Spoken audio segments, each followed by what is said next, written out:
Siapa dulu? Saya tanya dulu. Yang Galbay hari ini di Samir Selusiku, Uatas Indodana pinjam yuk. Apakah akan terjadi penyebaran data, peneroran tanpa henti, atau bunga dan denda nantinya bisa melebihi nilai aset yang dilakukan buat ke depannya? Fakta tidak seburuk yang dibayangkan gitu loh. Tapi kenyataannya, orang-orang yang Galbay pinjol lebih percaya halusinasi, lebih percaya katanya daripada fakta yang dia alami. Ini terbukti dari banyaknya orang yang telat bayar, tidak mampu bayar, mungkin dipinjol-pinjol legal dan dipinjol-pinjol raksasa. Mungkin lagi kebingungan ya hari ini teman-teman. Yang siapa dulu? Saya tanya dulu. Yang Galbay hari ini di Samir Selusiku, Uatas Indodana pinjam yuk dan lain sebagainya. Siapa teman-temanku? Tolong isi di dalam kolom komentar. Ketakutan seperti apa yang Anda alami hari ini? Apakah DC datang ke rumah?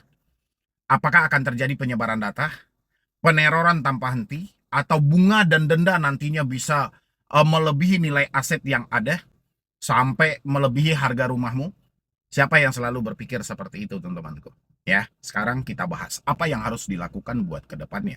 Di tengah kebuntuan pemikiran yang seperti ini, duit sudah nggak ada, keadaan sudah tidak mampu lagi, kehidupan sudah jelas, ya. Pekerjaan hari ini sudah di PHK. Oke, saya sudah melakukan, Bang. Semua yang Abang sarankan, perbaiki mental, tapi yang ada mental saya tidak baik juga gitu loh. Yang ada saya malah ketakutan yang terlalu berlebihan. Yuk, teman-teman semuanya. Apa yang harus dilakukan di tengah situasi seperti ini? Saya paham Anda dalam keadaan panik, Anda dalam keadaan stres, sehingga apapun yang disampaikan Anda beranggapan itu adalah fakta yang akan terjadi. Padahal debt collector, saya selalu menyampaikan sama teman-teman semuanya, tempatkan sesuatu pada tempatnya. Ya, Anda tahu apa itu debt collector? Hah? Anda kenal apa tugas debt collector? Anda paham apa pekerjaan debt collector? Debt collector tugasnya adalah tukang tagih, menanyakan tagihan. Ya, nggak ada di luar ini yang bisa dia lakukan. Oke, kecuali melakukan ancaman, melakukan tekanan. Ini bagian dari porsi penagihan. Ya, dia bukan orang yang berkuasa. Dia bukan orang yang duitnya kamu pinjam.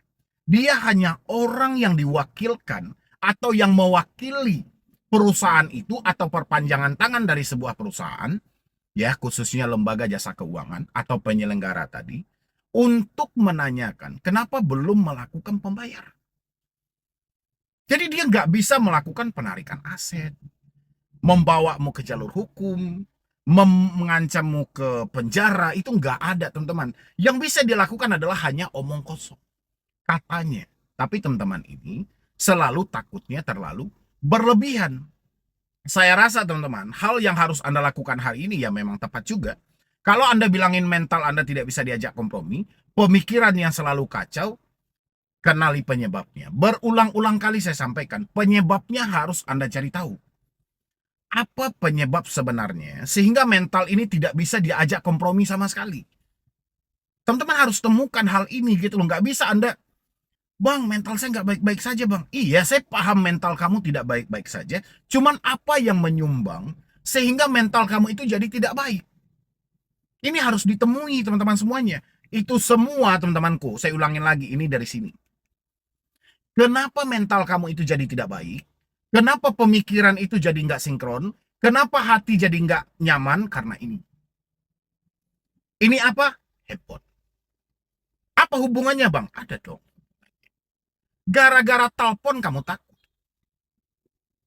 Gara-gara WhatsApp kamu memikirkan DC datang ke rumah. Gara-gara WhatsApp kamu memikirkan DC akan menarik aset. Gara-gara WhatsApp kamu memikirkan DC akan mempenjarakanmu. Gara-gara WhatsApp kamu memikirkan kamu diproses ke jalur hukum. Ya, pasti kamu bilangin sama saya. Bang, katanya tadi Bang melalui WhatsApp. Katanya tadi Bang melalui telepon.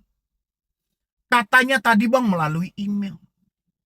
Ini masih katanya. Berarti ini penghubungnya, ini masalahnya. Ya, sumber masalahnya diatasin dulu teman-temanku. Kalau kalian bilangin Bang mentalku memang nggak bisa diajak kompromi, oke, sumber masalahnya dibunuh dulu. Dimatikan dulu sumber masalahnya. Kalau sumber masalahnya tetap ada, Bagaimana mungkin kamu bisa melangkah maju buat ke depan? Bagaimana mungkin kamu bisa menerima kenyataan hari ini? Sementara kamu diteror setiap hari, kamu ditekan setiap saat, berbagai macam ancaman, berbagai macam kata-kata kamu tampung setiap hari. Ini yang menjadikan pemikiranmu kacau, yang menjadikan dirimu tidak sinkron. Ya, teman-temanku. Jadi kalau kalian ingin semuanya supaya tidak lagi menambah-nambah beban pemikiran, putus dulu komunikasinya, teman-teman. Mau tidak mau ganti nomor dulu. Hapus WA dulu, ganti email dulu. Oke, 3 hal ini sudah kita ganti. Apalagi bang? Perbaiki cara berpikir. Apa yang kita perbaiki? Fakta tidak seburuk yang kamu bayangkan. Hutangmu tidak seberapa, tapi yang kamu pikirkan hanya hal buruk. Apa nggak bisa kamu berpikir hal yang baik? Apa nggak bisa kamu berpikir hal-hal yang positif?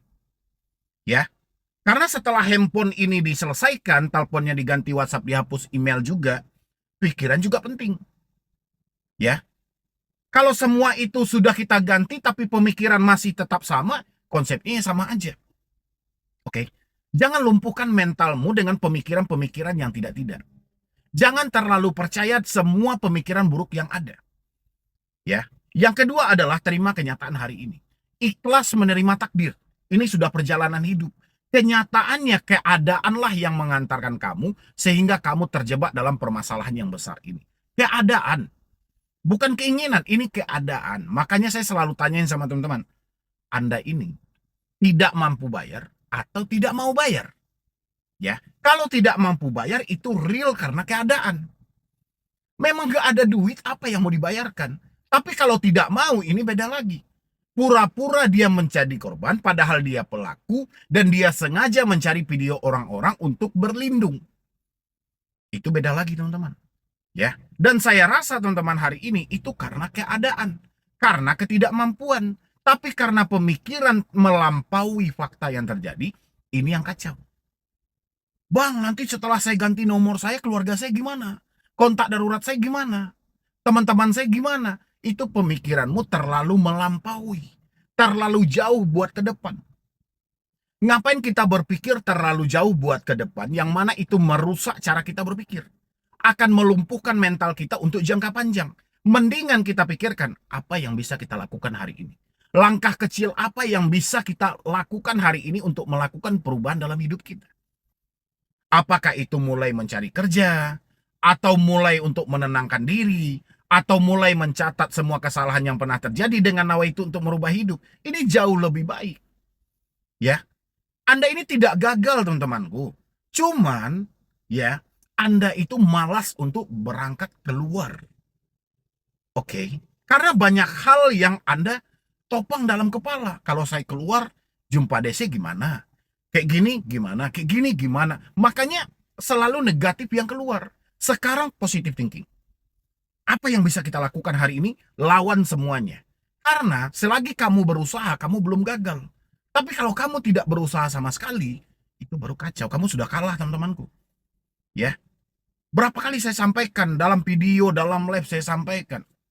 Teman-temanku, stoplah gitu loh. Selagi Anda berusaha, Anda belum gagal. Yang penting adalah semangatmu untuk berubah. Semangatmu untuk memperbaiki ini. Jangan terlalu percaya dengan apa yang mereka sampaikan. Tapi percaya saja apa yang bisa kamu lakukan. Ya, hidup kamu yang mempertanggungjawabkan. Dirimu kamu yang bertanggung jawab. Jadi stop mendengarkan kata-kata yang tidak jelas. Stop mempercayai ucapan-ucapan yang mengganggumu. Oke, teman-temanku? Bisa nggak teman-teman semuanya untuk tidak perlu lagi percaya dengan pemikiran buruk? Ah, hutang piutang ini hanya masalah kecil dalam hidupmu, teman-teman. Tidak ada yang berubah. Kamu tetap manusia kok. Ya nggak? Kamu juga tetap seorang anak dari ibumu. Tetap juga seorang adik dari kakakmu. Jadi seorang suami dari istrimu. Tidak ada yang berubah dalam hal ini. Ini hanya perkara perjalanan hidup. Ini momennya untuk kita belajar dari semua pengalaman yang ada. Tapi bukan berarti menakut-nakuti. Jadi stop saja. Kalau kamu sudah kenali, tadi di awal saya sampaikan, tempatkan sesuatu itu pada tempatnya. Siapa ini debt collector? Apa tugasnya? Ya. Jadi stop kita memikirkan hal-hal di luar konteks. yang mana itu akan menyiksa diri kita secara terus-menerusan. Oke, teman-temanku semuanya. Kalau sudah berusaha bang tapi nggak mampu juga, ya sudah. BI checking resikonya, di luar dari itu nggak ada. Palingan teror-teror kalau kamu sudah ganti nomor, sudah aman. Paham, teman-temanku? Mudah-mudahan ini membantu ya. Jadi sekian dulu dari saya, Medi Bro nih.